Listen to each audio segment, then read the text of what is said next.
네, 감사합니다. 좋습니다. 우리 컴퓨터가 열심히 일하고 있나 확인해 볼까요? 우리 136페이지 4.5절의 학습 알고리즘 구현하기가 완료가 된 거죠. 네. 근데 이 보시면 그 2층 신경망 구현하기라고 하는 거는 이제 2층 신경망에 이제 특화되어 있잖아요. 그래서 인제 요런 거는 그 여기 뭐 보시면은 인제 스탠퍼드 대학교의 인제 CS231 그 수업에서 인제 파이썬 코드를 참고했다고 하는데, 이거는 인제 뭐 저자가 인제 거기서 인제 따왔다 이렇게 하는데 좀 별로죠. 그죠? 이거는 인제 뭐 3 층, 4 층, 5 층에 대해서 일반적으로 준비가 되어 있는 게 아니기 때문에 요건 인제 좀 별로다고 생각합니다. 그래서 우리는 좀 더 인제 일반적으로 구현을 해서 이후에 이거를 이제 계층을 이제 변화시킨다고 해도 이 현재 방식을 사용해서 수행할 수 있도록 이렇게 구현을 했습니다. 그래서 인제 보시면 그 우리는 이제 객체로 이제 만들었기 때문에 좀 다른 점들이 인제 있고요. 그리고 141 페이지 4.5.2 절에 보시면 이 미니 배치 학습 구현하기 라고 하는 이제 그런 점이 논의가 됐고, 이 점도 역시나 우리는 다 반영을 한 상태입니다. 그죠? 그리고 142 페이지에 이제 보시면 그 우리랑 이제 비슷하게 이제 설정한 부분인데, 여기서 미니 배치 크기를 100 으로 설정했다. 이런 점이 인제 그 우리랑 이제 동일하고요. 그리고 매번 6만 개 훈련해서 임의로 아이고 죄송합니다. 100 개의 데이터, 그죠? 그 100 개에 대해서 확률적 경사 하강을 수행해 매개 변수를 갱신한다라고 했는데, 그다음에 좀 별로인 게 뭐냐면 갱신 횟수를 10,000 번으로 설정을 했다라고 이제 되어 있는데, 요 수치가 별로 안 좋다는 거죠. 왜냐면 인제 600 곱하기 몇 번의 에폭을 할 것인가, 몇 판을 할 것인가, 요런 식이라면 10,000 번은 현재 6만 개 100 이라고 하는 거에 대해서 그 단위가 안 맞거든요. 그래서 인제 뭐 12,000 번 이러면은 그 맞겠지. 그죠? 그래서 요런 점들은 좀 아쉽다. '정교하지 못했다.'라고 이제 생각이 듭니다. 그래서 인제 우리는 그런 점들도 반영을 했고, 그러면 만약에 인제 10,000 번은 좀 문제가 있는데 그 이 이거를 이제 수행을 하는 거에 있어서 10,000 번에 근사한 걸로 이제 하자면 뭐 몇 번 해야 될까요? 요 10의 폭 정도를 하면은 6,000 이고, 그죠? 20의 폭을 하면은 12,000 번이니까, 그러면 요 10,000 번은 일단 20의 폭에 가까운 그런 수치네요. 그러면 20의 폭은 우리가 좀 엄두가 안 나죠. 그죠?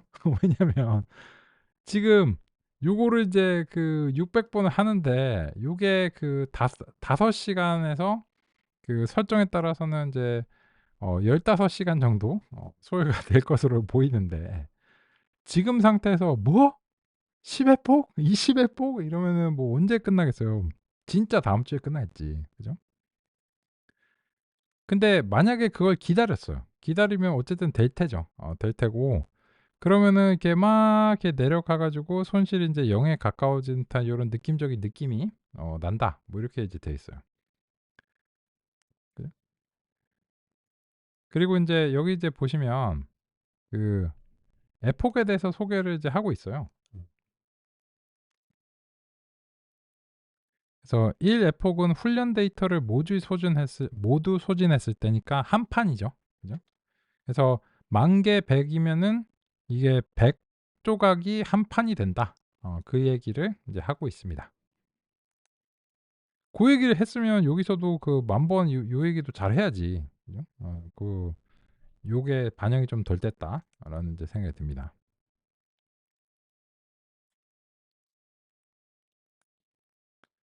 그러면 이제 그동안 열심히 하고 있니? 우리 이제 커피 마시고 또 다른 이론들 하고 있는 동안 보니까는 나름 그 90번 했어요, 제 거는 그동안. 그래서 인제 뭐 시간이 좀 인제 주어졌으니까 한 30분 주어졌나? 그래서 인제 그 처음에 시작했을 때가 얼마인가 이제 보니까 처음에 인제 아까 그 뭐 얼마로 시작됐든지 간에 지금 뭐 7, 8 뭐 이 정도에서 인제 시작을 했고, 그리고 나서 지금 어쨌든 얼마간 다 아직 에폭을 다 못 돌았는데 한 1 에폭도 못 돌았죠. 이 1 회폭도 못 돌았지만 그래도 상당한 횟수만큼 어느 정도 반복이 이루어졌다 인제 봐야 되고, 그랬을 때 지금 손실이 7 에서 2로 줄어들었기 때문에 우리가 얘기하는 경사하강의 효과가 발생하고 있다라고 하는 그런 결론적인 인제 얘기죠. 이게 계속해서 인제 줄어들어서 궁극적으로는 0이 될 것인가, '내가 왕이 될 상인가.' 뭐 약간 이런 거 있잖아요. 죄송합니다. 하여튼 요 길로 이제 계속 갈 것인가. 그죠? 그거는 보장 못 해요. 하지만 현재까지는 경사하강의 전략이 성공하고 있다는 얘기할 수 있죠. 그렇습니다. 그래서 실제 학습 알고리즘을 이제 구현을 해서 실험이 이제 진행 중이다라고 하는 점도 이제 살펴봤습니다. 근데 이게 한 판으로 될까요? 그 한 판으로 안 될 것 같으니까는 교재에서도 어딨어? 교재에서도 이거를 20의 폭에 가까운 수치를 했잖아요. 그래야 헉헉헉 이게 0이 된 거잖아요. 그죠? 그러면 우리도 잠재적으로는 뭐 90몇 퍼센트의 그런 성능을 내기 위해서 잠재적으로는 10번 이상의 에폭을 돌려야 될 가능성이 있죠. 그죠? 근데 지금과 같은 방식으로는 어렵겠죠. 어느 세월에 그거 하냐 말이에요. 그래서 이제 우리는 그런 문제를 논의를 하고 싶고, 그 문제를 해결을 하고 싶습니다.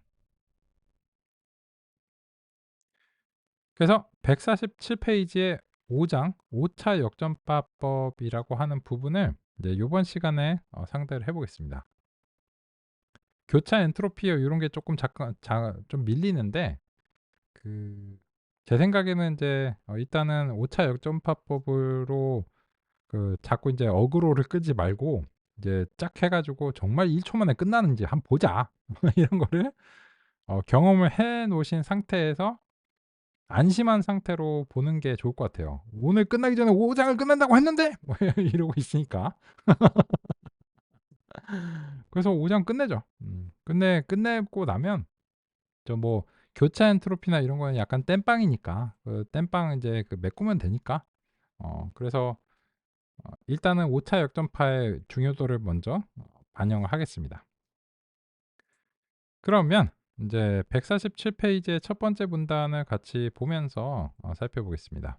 같이 인제 뭐 직접 보시면 알겠지만 제가 이제 읽고 있는 부분이 이제 "해당 부분이다."라고 하는 것을 이제 상의해 드릴게요. 여기 인제 같이 한번 읽어 볼까요? 같이 "나 한글 잘 읽는다. 안 읽어 줘도 돼." 뭐 물론 잘 알죠. 근데 제가 인제 교재가 좀 동의하기 어렵거나 그냥 아예 틀렸거나 하는 부분도 좀 있잖아요. 그것 때문에 뭐 전체는 아니고 이제 일부 부분 이제 중요하다고 생각하는 부분은 이제 같이 읽으면서 이제 보려고 하고요. 그런 것들이 참고가 되시길 바라고 있습니다. 그러면 이제 신경망 학습에 대해서 설명했는데, "신경망 가중치 매개 변수의 기울기는 수치 미분을 사용해서 구했다." 이렇게 이제 나오잖아요. 우리가 그렇게 했죠. 근데 문제가 뭐냐? 수치 미분은 단순하고 구현하기 쉬운데 계산 시간이 오래 걸린다. 지금 경험하고 계시죠? 그죠? 그래서 어떻게 할 거야? 80 년대 입장에서. 이미 해법은 80 년대에 나왔습니다. 그래서 5 장의 5차 역전파법을 이미 도입이 됐고, 그리고 인제 지금은 오차 역전파를 사용하지 않는 경우는 그냥 없어요. 수치미분을 사용하는 경우는 없습니다. 근데 수치미분을 한번 경험해 보시면 일단 수치미분은 이해가 쉽죠. '아 미분 오케이. 근데 우리가 직접 안 하고 컴퓨터가 한다. 오케이.' 그런 점에서 이해가 쉽고, 근데 미분을 왜 쓴다고? 경사를 구해야 경사가 하니깐요. 그래서 미분하기는 해야 돼요. 안 할 수는 없어. 근데 이거를 어떻게 하느냐가 관건이다라고 하는 것이고, 그래서 그 이론이 더 훌륭한 이론을 쓰면 이제 5시간이 1 초로 줄어드는 놀라운 마법입니다. 그래서 GPU 필요하지 않고 하드웨어 타지 않습니다. 내 CPU를 바꿔야 될까? 적어도 현재 신경망의 개선을 위해서는 안 바꾸셔도 됩니다. 다만 이제 오차 역전파법에 대한 이해가 필요합니다. 그래서 그런 부분들 같이 이제 살펴보고 싶습니다.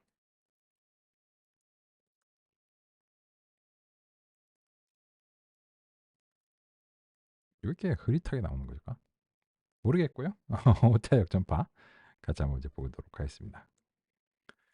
그러면 결국은 어떤 기법이라고 하는 것은 뭔가 이제 문제가 생겼고 그 문제의 원인에 대해서 고찰을 해야 거기에 대해서 해결하는 이제 방향성을 우리가 논의를 할 수가 있겠죠.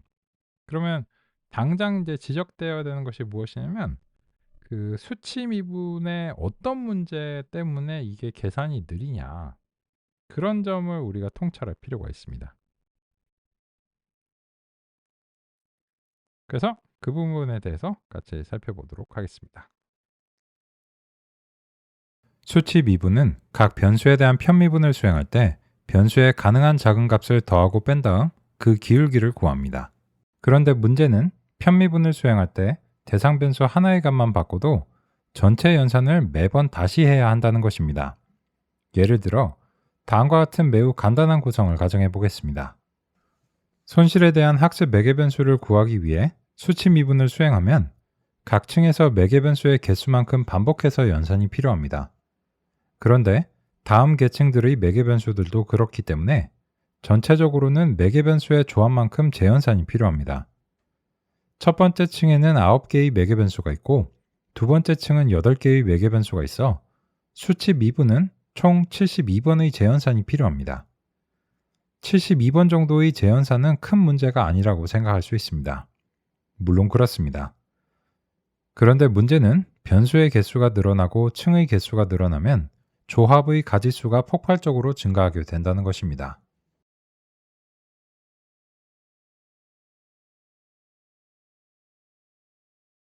손글씨 숫자 인식 예시에서 신경망 모델은 3층으로 구성했습니다. 층의 개수는 많지 않지만 수치 미분으로 경사를 구하면 경우의 수 조합이 폭발적으로 증가합니다. 단순한 산수로 구해보면 손실에 대한 경사를 구할 때마다 매번 무려 2천억 번의 연산이 필요합니다. 매개 변수의 개수가 많아지고 층이 깊어질수록 연산 조합의 횟수의 문제는 폭발적으로 늘어나 일정 규모 이상에서는 현실적으로 계산 자체를 적절한 시간에 완료하는 것이 어렵게 됩니다.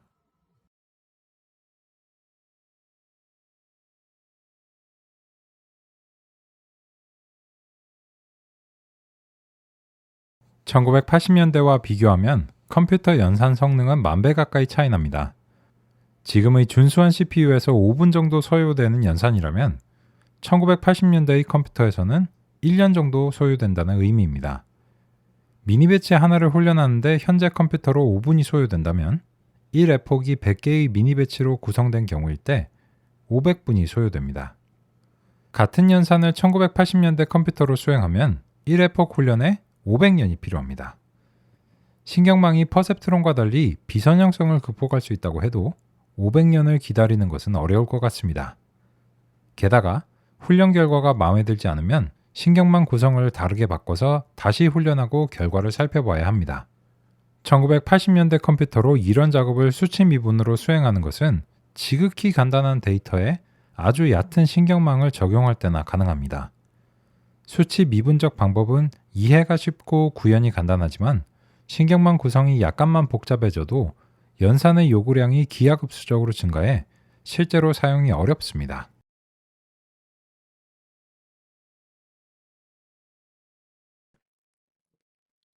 요 얘기를 해 볼까요?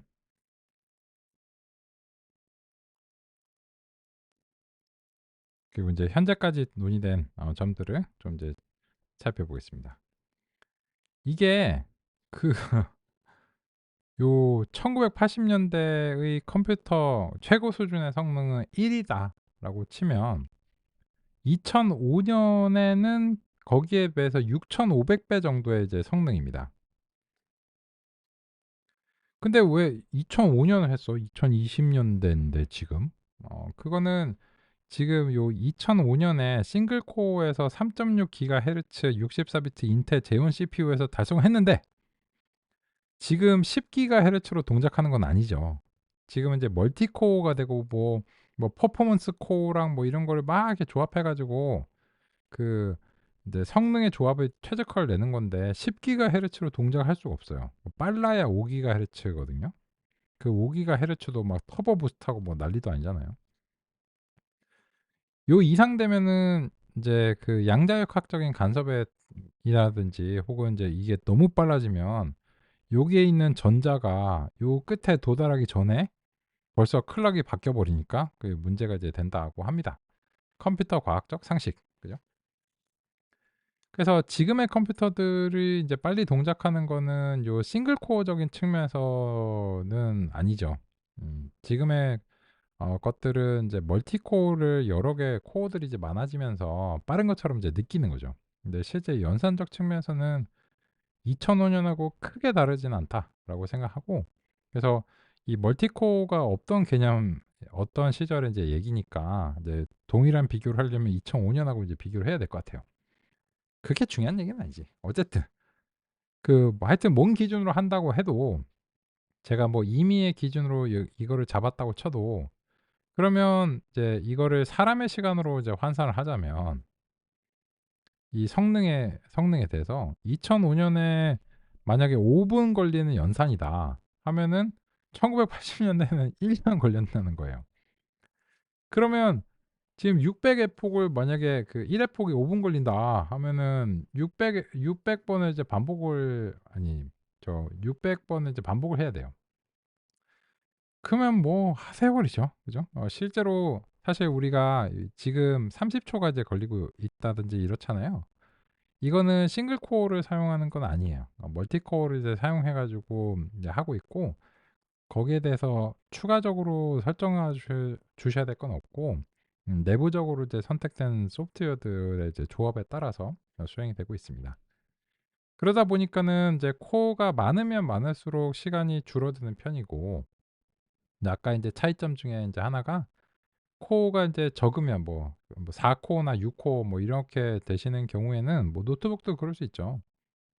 그런 경우에는 인제 시간이 많이 걸리고 그런 이제 차이로 이제 기인할 수 있습니다. 그래서 일단 차이가 났는데 문제는 뭐냐면 어떻게 개선하냐는 거죠. 이거 개선을 반드시 해야 되거든요. 안 그러면 이 1980 년대 뭐 신경망 요런 거 이제 훈련했더니 200년 후에 끝날 것 같습니다. 이러면 "쓰지 마." 이렇게 되는 거죠. 이거는 그냥 '쓸모없는 이론일 뿐이야.' 이렇게 해서 사장돼 버리겠죠. 그래서 GPU 얘기는 아직 안 나왔어요. GPU를 만나기 전에 얘가 자생적으로 살아남아야 됩니다.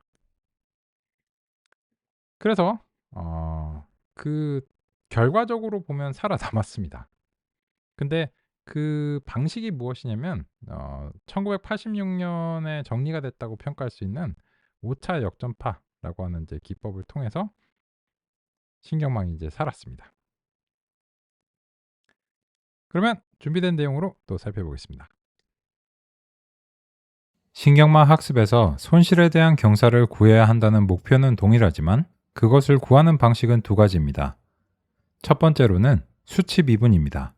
수치 미분은 구성이 약간만 복잡해도 재계산으로 인한 연산의 조합이 폭발적으로 증가합니다. 다른 방법은 해석적으로 수행하는 것입니다. 그런데 애초에 해석적으로 하기 어렵기 때문에 수치 미분을 고려했습니다. 그런데 다시 해석적으로 돌아올 수 있을까요? 전체 손실함수를 모든 변수에 대해 한 번에 미분하는 것은 매우 어렵습니다. 또한 신경망의 구성이 바뀔 때마다 결과가 달라지기 때문에 더욱 문제가 됩니다.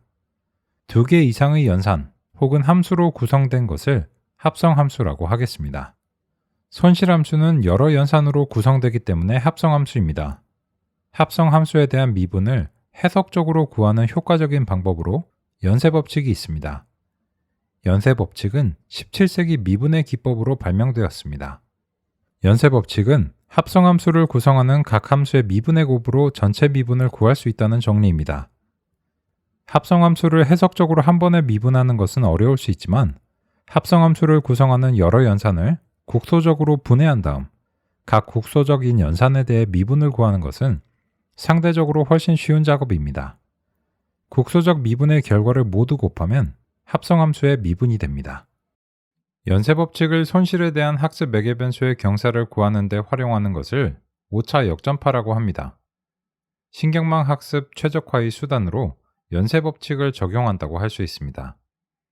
5차 역전파와 수치 미분은 같은 목표를 달성하는 서로 다른 방식입니다.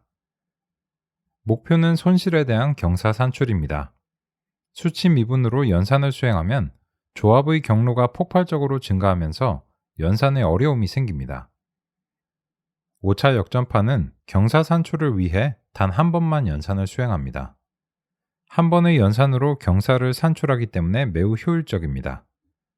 또한 손실 산출 시점에서 매개변수의 개수에 대한 연산의 횟수의 증가가 매우 완만합니다. 그래서 현재의 신경망 학습에서는 5차 역전파를 사용하지 않는 경우는 없습니다. 학습 최적화 연산의 방법으로서 연쇄법칙을 활용하는 것은 1960년대부터 이미 논의가 되었습니다. 미분 계산이라는 측면에서 이미 17세기 연쇄법칙은 잘 알려져 있었기 때문입니다. 이러한 방법론이 정리되어 교재에 실려 널리 알려진 시점이 1986년입니다. 그래서 5차 역전파의 발명 시점은 종종 86년으로 이야기하며 이 시점을 신경망의 기초 이론이 정립된 것으로 간주하기도 합니다. 왜냐하면 5차 역전파를 활용하지 않는 신경망은 실제적으로 학습이 불가능하기 때문입니다. 5차 역전파는 신경망의 가장 핵심적인 개념과 기법 중 하나입니다.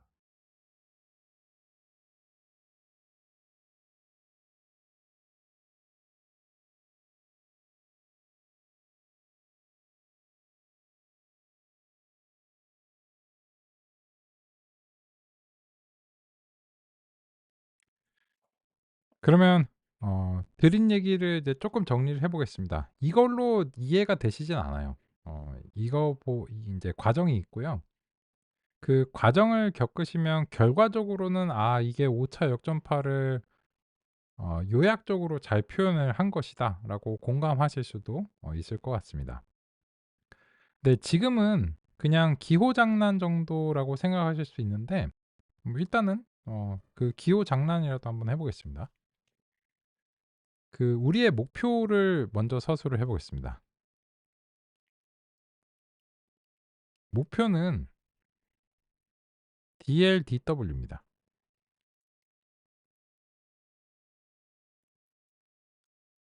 그러면 DLDW라고 하는 기호의 의미가 뭐냐라고 하면 이 매개 변수의 변화에 따른 손실의 변화를 알고 싶다는 거죠. 그죠? 내가 매개 변수를 이렇게 바꾸면 그 저 멀리 있는 손실이 어떻게 바뀔까라고 하는 이제 이런 점이 우리의 목표입니다. 그게 미분의 의미이기도 한 거죠. 어떤 측면에서는. 수학적으로는 그냥 경사이지만 의미적으로는 그런 거죠. 그래서 우리는 이게 내려가는 방향으로 가고 싶어요. 근데 현재 인제 그 개념도에서는 인제 신경망 적응력을 위해서 그 여기 있는 걸 W로 표현했고 최종 출력을 L로 표기를 했는데 이건 그냥 임의적인 연산이에요. 그리고 여기 X랑 Y라고 하는 문자를 도입을 했는데 그거는 이제 제가 이제 적어 놓고 나니까 요거를 입력하고 출력으로 좀 오해할 수 있겠다는 생각은 들었거든요. 근데 그 표기들을 다 이게 수정하는 게 아하하하 그래서 그냥 냅뒀습니다. 근데 아니에요. 아니고 그러면 이제 무슨 말이냐면 이거는 그냥 임의적인 표기들이고 이거를 뭐 A, B, C, D라고 쓸 수도 있어요. 그래서 이거 자체는 일단은 신경망과는 독립적인 그냥 연쇄 법칙의 개념을 소개를 드린다. 이렇게 보시면 됩니다. 그러면 x랑 w는 이제 모종의 이제 함수를 통해서 이제 매개가 되는 겁니다. 그래서 함수에 이제 변수로서 w가 들어가면 이제 x가 나온다. 그런데 이 x가 최종 출력이 아니고 그 두 번째 함수를 거쳐서 y가 되고, 또한 세 번째 함수를 거치면 l이 됩니다. 그러면 이 l이라고 하는 것은 그 w의 입장에서 이제 보면 이 중간에는 그냥 변수들이 편의상 도입이 된 거고, 사실은 이런 거죠. 요렇게 이제 되는 거죠. 중간에 괄호들은 좀 생략할까요? 편의상. 그래서 이런 식으로 그 여러 단계를 이제 거쳐서 가는 게 합성 함수입니다.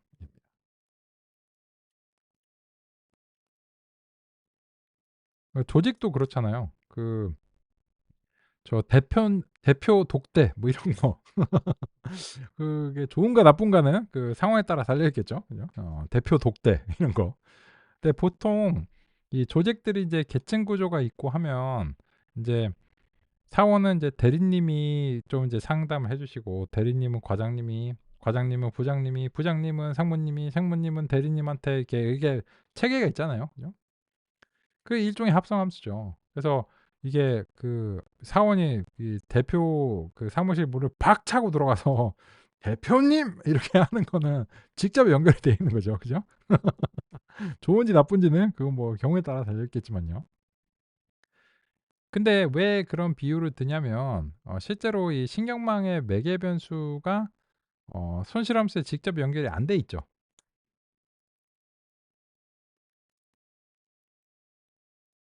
요렇잖아요. 그래 갖고 어떤 인제 예를 들어서 첫 번째 계층의 가중치가 나 첫 번째 거야." 이렇게 인제 있어요. 근데 얘는 나는 사원일 뿐이야." 해서 인제 이게 전달되고, 전달되고, 전달되고 해서 인제 최종적으로 이제 그 대표님한테 올라가는 보고서에 그 한 방울의 물 같은 그런 기여를 하는 거잖아요. 그죠?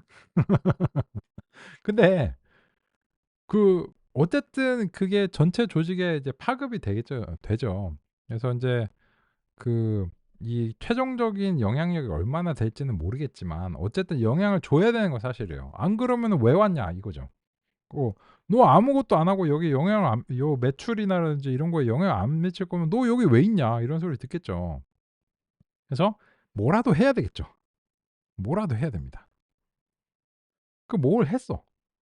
그래서 매출이나 이익이 늘거나 줄었어요. 근데 혼자 한 건 아니지. 많은 그 사람들과 이제 협동과 이 조직의 구조 속에서 그 결과가 나왔겠죠. 뭐 사회도 그렇게 동작하고. 하지만 어쨌든 그 혼자 한 건 아니어도 얘가 잘해야 돼요. 다른 것들과 조합해서 잘해야 됩니다. 근데 그 우리가 알고 싶은 거는 딱 너의 기여. 그래서 요번 연도에 지금 얼마나 기여해서 그 네 연봉 협상을 내가 어떻게 해 줘야 되냐. 이게 인제 관건이잖아요. 그죠?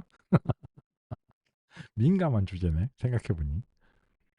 그러면 제가 이렇게 열심히 해 갖고 프로젝트가 막 이렇게 성공하고 회사 이익도 많이 늘고 이랬는데 팍팍 올려 주시죠."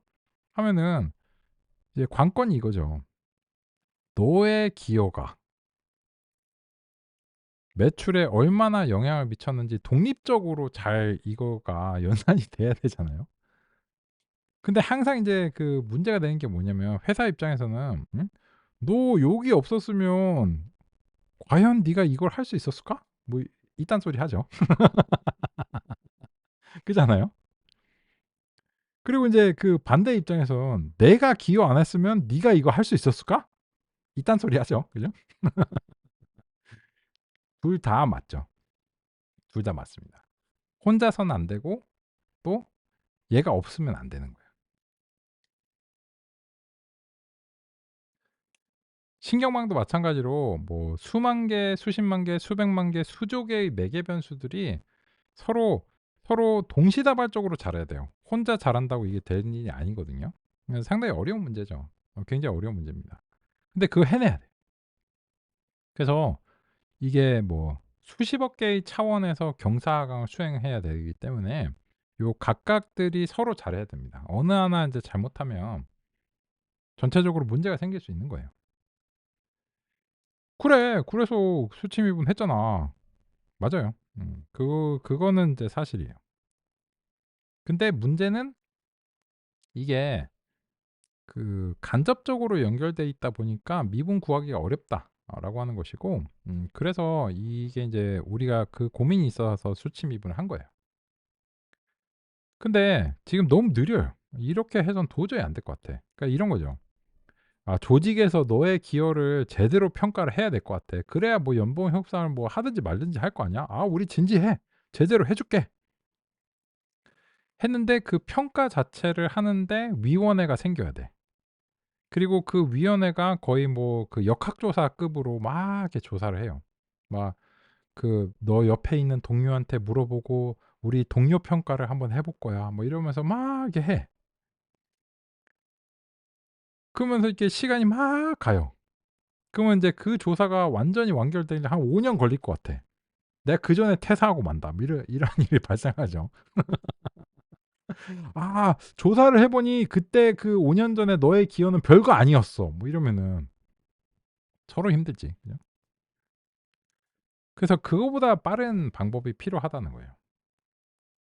그래서 이 수치미분적 방식은 대단히 인제 느리기 때문에 이런 방식으로는 안 되고, 특히나 이제 매개 변수가 증가하면 뭐 말할 수 없이 늦어지고 그렇습니다.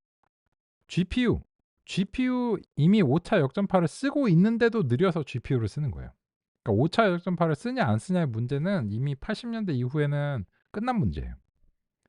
그러니까 요번 과정에서 5차 역전파를 이해하시고 나면 좋은 소식과 뭐 약간 허무한 소식이 하나 있어요. 좋은 소식은 뭐냐면 5차 역전파를 말할 필요가 없다는 거예요. 그리고 이해를 못 해도 그냥 하실 거예요. 왜? 5차 역전파는 선택사항이 아니에요. 무조건 연산은 이걸로 수행됩니다. 약간 허무한 소식은 이해를 내가 해 버렸어. 요번 시간에 1 시간 정도 투자해서. 쓸 일이 없네. 그게 약간 허무하실 겁니다. 하지만 지금 당장은 유용해요. 지금 당장 5 시간에서 15 시간 정도 걸리는 거를 1초 만에 해내는 데는 유용합니다. 그래서 그런 측면에서 이제 이해를 해 버리겠습니다. 사실 이해라고 하는 거는 자유를 주죠. 그러니까 5차 역전파를 이해를 못하면 항상 찜찜한 거야. 신경망에서 5차 역전파, 내가 시간이 없어서 내가 투자를 못해서 이게 이해를 못했다. 항상 찜찜해.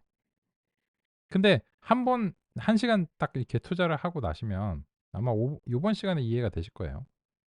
그럼 자유지. 뭐 그거 뭐 별거 없어. 뭐 고민하시나. 그리고 회의에서 얘기하지 마. 뭐 공부 안 한 거 티 나니까.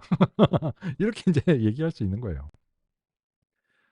그래서 인제 요런 기호들이 의미로 이제 다가오는 과정들을 우리가 이제 거쳐 보도록 하겠습니다. 그러면 이제 그런 부분들은 이제 148 페이지 고점 일절의 계산 그래프라고 하는 부분을 인제 참조하실 수 있고, 인제 여기에 인제 대응하는 부분들이 제시가 됩니다. 그리고 여기에 제시가 되는 예시들은 초등학교 산수 문제예요. 근데 이 연산이 얼마나 어려운가 쉬운가는 지금 논의의 대상이 아니고, 아무리 쉬워도 어쨌든 합성함수인 경우에는 지금 현재 논의가 유효합니다. 그래서 인제 그런 측면에서 이 148 페이지의 5.1절의 계산 그래프 라고 하는 그런 부분을 참조하시면서 같이 한번 이제 살펴보도록 하겠습니다.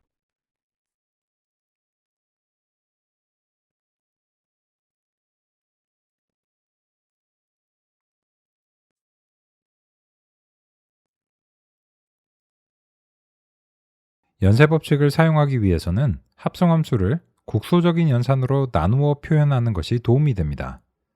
수식으로 표현할 수 있지만 각 연산의 흐름을 계산 그래프로 시각화할 수도 있습니다. 계산 그래프로 표현하면 연산별로 중간 결과의 변화를 살펴보기 편리합니다.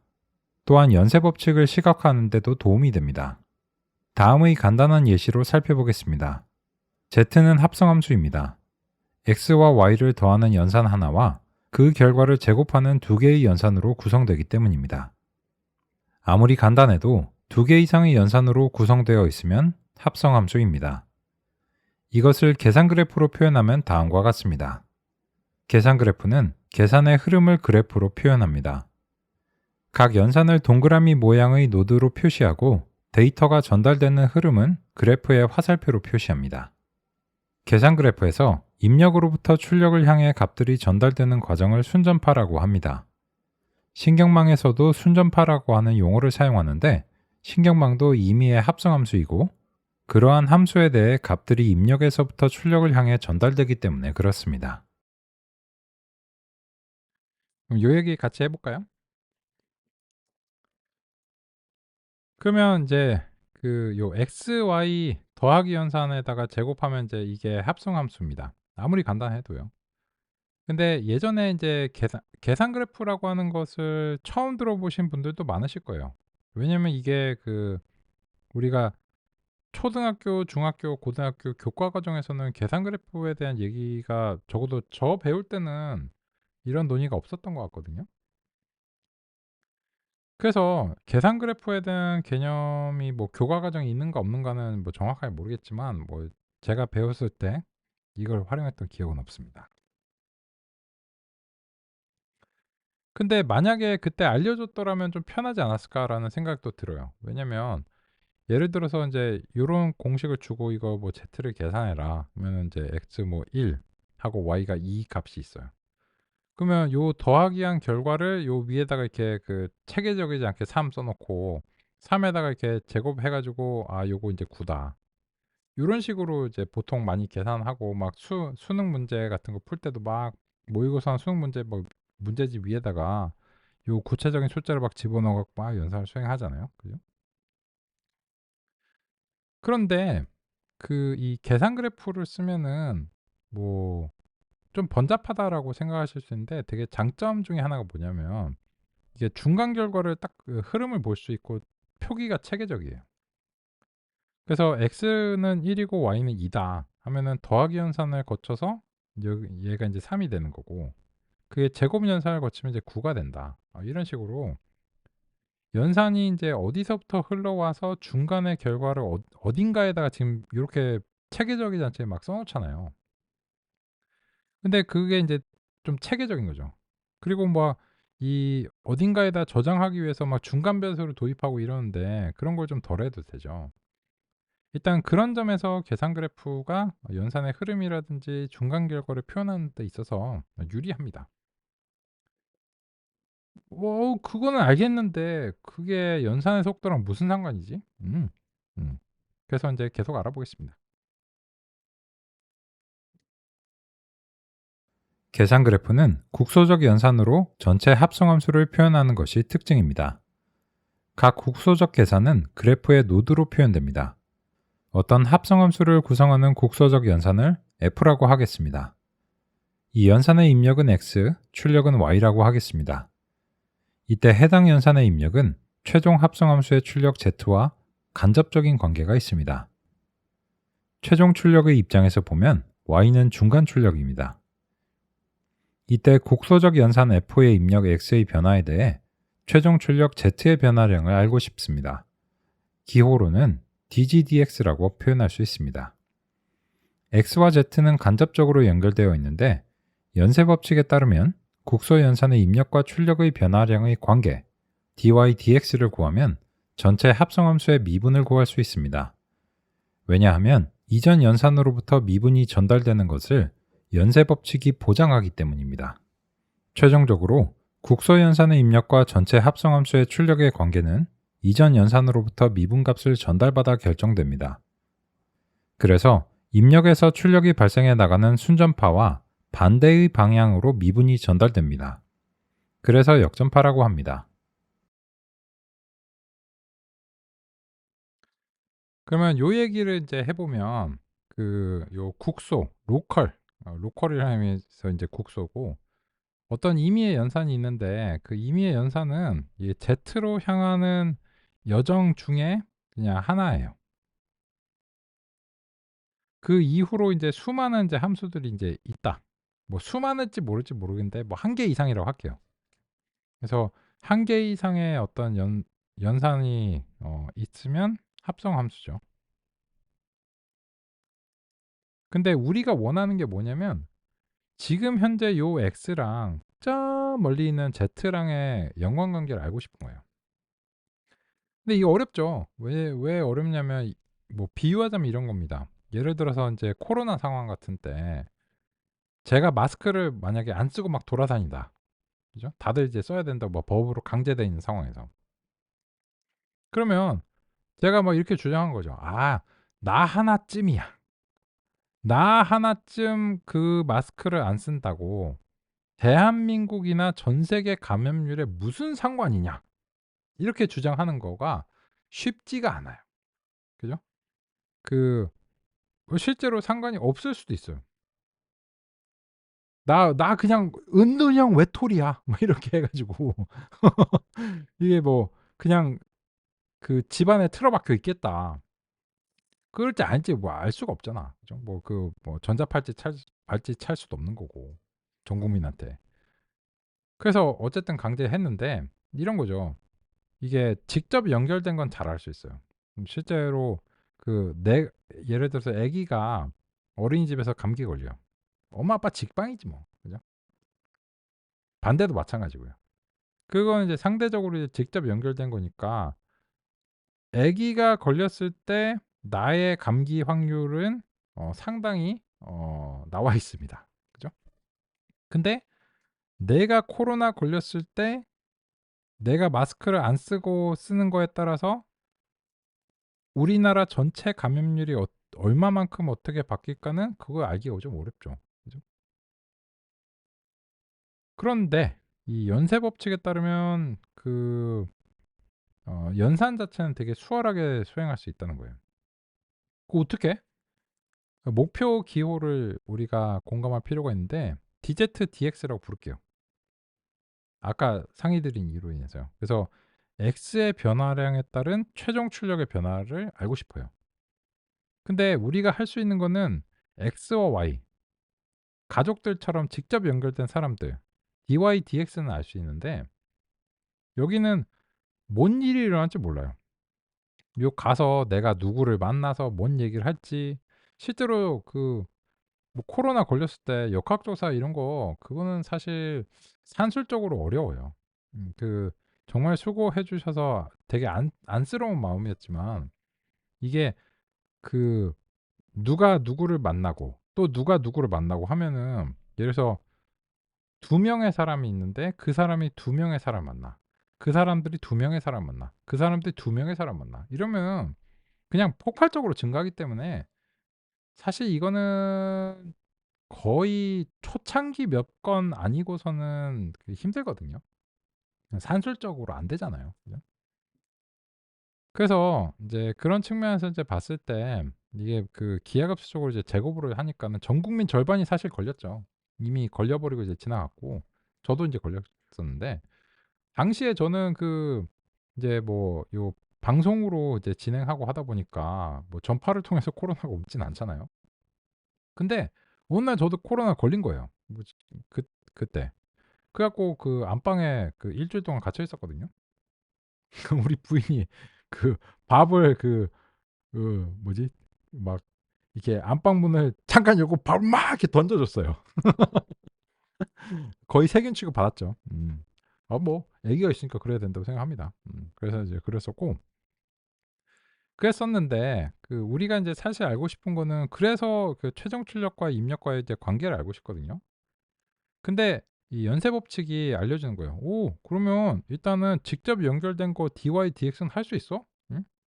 엄마랑 아빠, 아기, 이 가족들 간의 관계. 예 그건 할 수 있죠. 오케이. 그럼 됐어. 뭐가요? 내가 DZ, DY는 무조건 줄게. 어떻게 해요? 하여튼 믿어. 연쇄 법칙에 따라서 무조건 이거 내려온다. 아 그래요? 그러면요? 그러면 DY랑 DY가 이렇게 지워지면 어떻게 돼? DZ, DX인데요. 원하는 게 그거라며. 예. 그거 됐네 뭐. 극적, 극적. 어쨌든 지금은 약간 기호장나지 같습니다. 그랬어. 우리 조금 구체적으로 일단 그 역전파의 기본 방향성을 말씀드렸고 이제 조금 구체적인 숫자들을 집어넣어서 기호의 상태를 좀 벗어나 볼게요. 구체적인 예시로 다음에 간단한 합성함수를 살펴보겠습니다. 사과와 귤의 단가와 수량으로 전체 가격을 계산하는 공식입니다. 여러 연산의 조합이기 때문에 공식은 합성함수입니다. 이 합성함수는 총 4개의 연산으로 되어 있고 연산의 유형은 더하기와 곱하기 두 종류입니다. 이러한 공식을 계산 그래프로 다음과 같이 표시할 수 있습니다. 무척 간단하지만 합성함수이고 따라서 연쇄 법칙의 효과를 논의해 볼 수 있습니다. 복잡한 함수도 결국은 국소 연산의 조합이기 때문에 분석 방법은 동일합니다. 그래서 제시된 함수를 분석해 보겠습니다. 먼저 순전파를 해보겠습니다. 과일의 가격은 단가와 수량의 곱입니다. 여러 종류의 과일을 산다면 과일들의 가격을 더해 합계를 냅니다. 단가에 세금이 포함되지 않았다고 가정하면 최종 가격은 부가세를 곱해서 결정됩니다. 마지막 노드가 출력을 발생하면 순전파가 완료됩니다. 이때 입력 중 하나의 값이 변하면 최종 출력도 변합니다. 예를 들어 사과 수량이 2개에서 3개로 바뀐다고 가정해 보겠습니다. 그리고 계산 그래프를 사용하지 않아서 중간 결과들이 저장되지 않았다고 가정하겠습니다. 입력이 하나만 바뀌었지만 순전파에서는 전체적으로 계산을 다시 수행해야 합니다.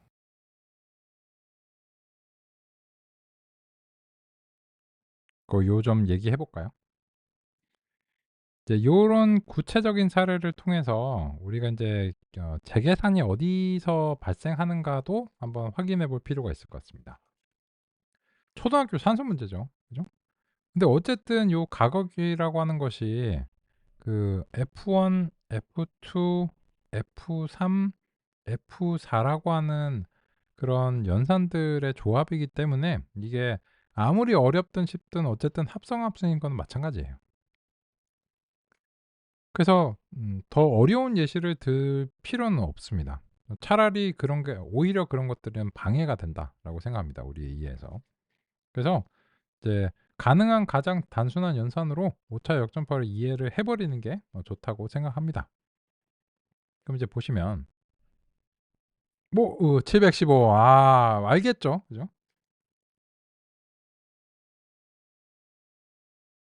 근데 재계산이 어디서 인제 발생하냐면 아까는 좀 이론적이었는데 보시면 사과를 이게 집에 가는데 "아 저 사과랑 귤 좀 사 오세요."라고 그 집에서 부탁을 받았어요. "아 예." 하고 인제 가는 길에 저희 총각내 야채 가게 뭐 이런 데 들려 갖고 "사과랑 귤 좀 주세요." 뭐 이렇게 했다고 칠게요. "얼마입니다." 나오겠죠. 근데 인제 "아 예 고맙습니다." 하고 이제 돈 내고 이제 가려고 하는데 갑자기 급하게 막 전화가 와. 애기가 사과 하나 더 사 오래요. 사과를 하나 더 집어요. 그죠? 그러면 이제 여기서 쪼끔 집중하셔요. 빰빰 빠라밤 여기서 재계산이 어쩔 수 없이 되거든요. 왜? 곱하기 연산에서 둘 중에 어느 하나가 바뀌면 다시 F1 연산을 해 줘야 돼요. 그죠? 그리고 이 귤 단가랑 귤 수량은 안 바뀌었어요. 안 바뀌었어. 근데 이거 얼마였는지 내 머릿속에 계산 그래프가 없어 갖고 까먹었어. 다시 해야 돼. 그죠? 그래 갖고 귤 얼마였더라. 이게 다시 해야 됩니다. 물론 포스가 해 주지, 계산기가. 하지만 우리가 암산을 해야 된다면. 근데 더하기 연산에서는 어느 하나가 바뀌었기 때문에 무조건 재계산을 해 줘야 돼요. 곱하기 연산에서도 어느 하나가 바뀌었기 때문에 무조건 재계산을 해 줘야 돼요. 따라서 이 보시면 재계산이 어디서 발생하냐면 문제가 뭐냐면 고작 한 개의 입력이 바뀌었는데 전체적으로 재계산을 다 다시 해 줘야 됩니다. 그래 갖고 돈을 내려고 귤 하나만 더." 진작 얘기를 하지 그랬어." 이렇게 되겠죠. 그죠? 이게 자꾸 이렇게 돈 내려고 하는데 자꾸 전화해 갖고 바꾸는 거야." 뭐 이런 얘기 하겠죠. 근데 돈을 내려고 하는데 갑자기 뉴스에서 부가세가 바뀌었대. 그러면 안 되겠죠. 그래서 이 합성 함수라고 하는 것을 통해서 일단 실제로 순전파에서는 입력이 하나만 바뀌어도 전체적으로 재계산이 다시 돼야 된다. 이런 점을 이제 통찰했습니다. 쉬는 시간 이후에 우리 역전파의 이해를 완료해 보도록 하겠습니다.